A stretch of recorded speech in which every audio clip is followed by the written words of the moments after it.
Let me tell you, I never thought my peaceful country morning would kick off with a chrome-plated eyesore blocking my whole damn driveway.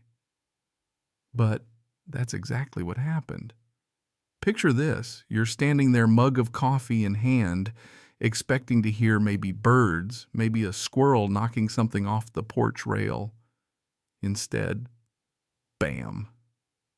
Biggest RV you've ever seen, the kind that looks like it belongs in a country music video, not parked halfway across your gate, flashing in the sun like a disco ball. Yeah, that happened. And who's the ringmaster of this circus? Our illustrious HOA president herself, oversized sunglasses, visor so wide you could pick up satellite TV on it, little dog tucked under her arm, sipping an iced coffee like she's the Queen of England. She waltzes out and gives me that syrupy good morning neighbor, but I can taste the vinegar in her smile. She tells me her driveway's being resealed, so she had to park here. Never mind, her driveway's a good 2 blocks away. She's acting like this is some natural disaster and I should roll out the red carpet. Let me back up a sec. 3 months earlier, this same woman tried to tell me what color I could paint my own barn. I kid you not, I thought I'd shut her down then. With the county records, turns out my property's older than the HOA itself, which didn't exactly win me friends at the next board meeting, ever since she's been on a mission. So this wasn't just a parking faux pas, it was a statement. She wanted to show the whole neighborhood she could block whoever she damn well pleased. She's got her RV hydraulic stands down, awning out, folding tables, set up camping chairs like she's tailgating a football game, except the only entertainment is watching me get mad. And yeah, the neighbors are eating it up. A couple of them standing out at a safe distance, pretending to walk dogs, but really just filming it all for the group chat. Now, I could have lost my cool, but you know what?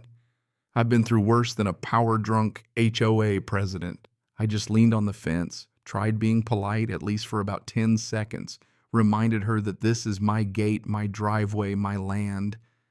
She sips her coffee and gives me a line about HOA allowances for temporary inconveniences, like that's going to make me feel any better. You know, the real kicker. I couldn't even leave my truck, was blocked in mail. Truck couldn't get through, and she's acting like it's all a big joke. That's when I decided, fine, let's play chess. Sometimes silence is your sharpest weapon. I went inside, poured another cup, and called the sheriff's department. The deputy on duty actually laughed. She's got the RV right across your gate. Yep. Well, if it's a private road, you might be within your rights to lock it down. That line stuck with me. By noon, her HOA buddies rolled up 3 of them with clipboards trying to talk legal at me. I asked if they were trespassing. Crickets. One had the gall to take a picture of my gate. I just stood there soaking up the free comedy, letting them think they were winning. The sun started cooking that RV into a tin can. Her generator died. The little dog started barking at the mail truck that couldn't deliver, and she kept waiting me out like I'd beg her to move. Newsflash, that's not how I'm built. As the sun set, I walked down to the gate. She's sweating, yelling out, "You can't keep me here forever," and I just smiled. You parked there, not me. Then I locked my own gate, snapped padlock in place, echoing across the yard. You should have seen her face went from smug to stunned faster than her dog could yap. She yelled about calling lawyers. I just walked back up to the porch, coffee in hand, let the crickets start their chorus, and watched the RV lights flicker when the power cord popped out. Next morning, the neighborhood buzzed. Some folks were waiting to see what I'd do, others snapping photos. Pretty sure half the county had seen it on social media by breakfast. Then here comes Bill HOA, Vice President Sunglasses, even in the shade, calling himself Community Operations Director. He tries to tell me I'm blocking an official HOA vehicle. I tell him to check the county plat. This road, this gravel is mine. Bill huffs and puffs, says they'll escalate it legally. And I just point out that they might want to explain to their lawyer that their president trespassed and refused to move after being asked, might want to include that part. They shuffle off, heads down. I've already got all the security footage, timestamps, and photos I need. By then, the story's out of my hands. Her RV's dead in the ditch, her generator won't start, even her friends won't answer. When the deputy finally rolls up again, he looks at me, looks at her, and goes, "Did you lock her in, or did she park herself in?" I just raise an eyebrow. He tells her she's trespassing and needs to move. She tries to argue the HOA owns the road, but the county maps say otherwise. By now, the whole thing's a spectacle. Reporters show up, cameras pointed at the RV asking for comment. I tell them I'm just protecting my property. Doesn't make for good TV, but it's the truth. That afternoon, her husband finally shows up, nice enough, guy clearly embarrassed. He asks if we can just move on. I say all she has to do is apologize, even privately. He sighs and says, "That might take a miracle." He leaves shaking his head, and I get the feeling he's as tired of her as the rest of us. Now here's the twist. She finally calls in a tow company. 2 guys show up, both nervous, say they can't touch the RV without my permission.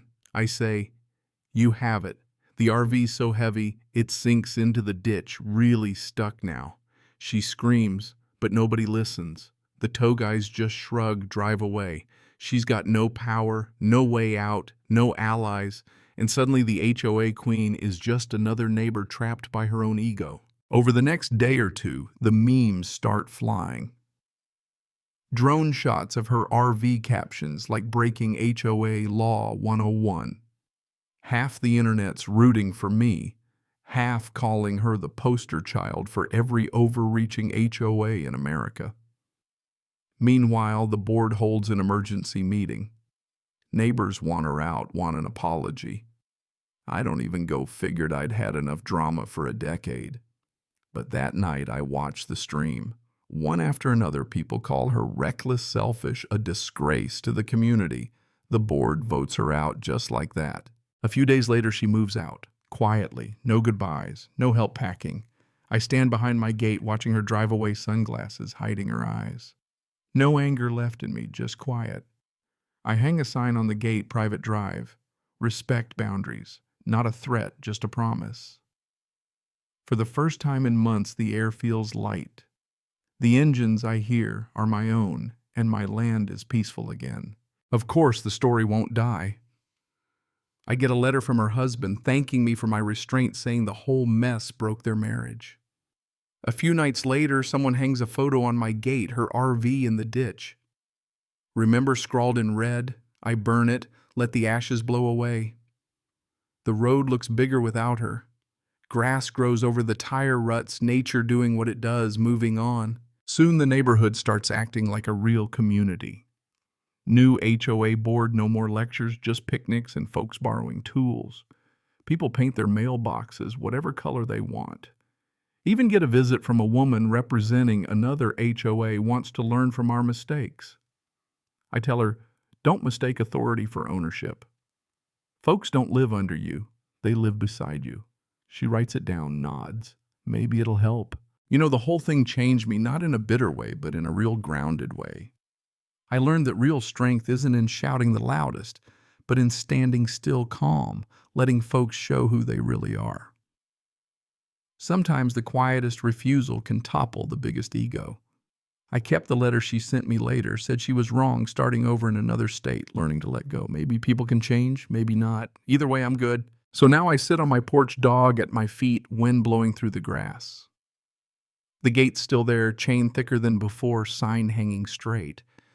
It's not just about keeping people out anymore. It's a reminder to me, to the neighborhood, to anyone who cares to look, that peace is something you earn every day. So let me ask you, when pride and patience collide, which side do you want to be standing on? Share your thoughts below, and if you've ever had to fight for your own piece of peace, I hope you stood your ground. Because sometimes justice doesn't need to shout. Sometimes it just stands there like a locked gate, letting the world figure out what it means.